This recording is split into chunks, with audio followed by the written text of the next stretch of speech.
захода. Аплодирую. Четвертый заход будет исполнять танец медленный вальс. На свободные места становимся.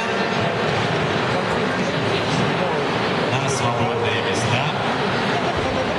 Кто по кругу, тот по кругу. Кто танцует по квадратику, тот становится спиной к судьям, партнер. Тот, у кого номер, стоит спиной к судьям. Тот, у кого номер, стоит спиной к судьям. Да. Итак, медленный вальс, четвертый заход. И помогаем аплодисментами. Раз, два, три, раз, два, три. Хлопаем на раз.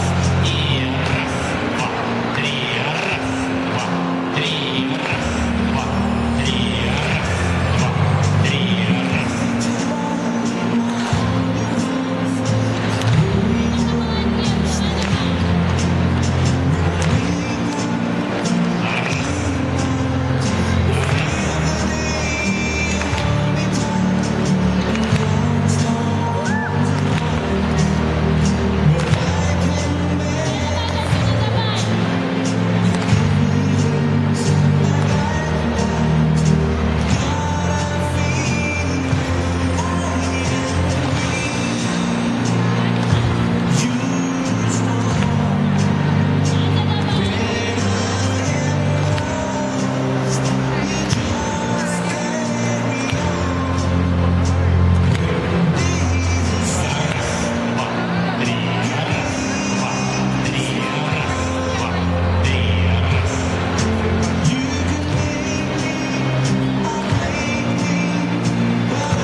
Аплодисменты по первого захода.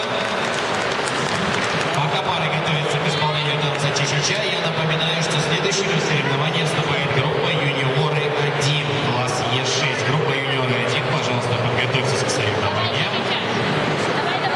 Также еще одно сообщение от организаторов турнира. Вот это синее покрытие, за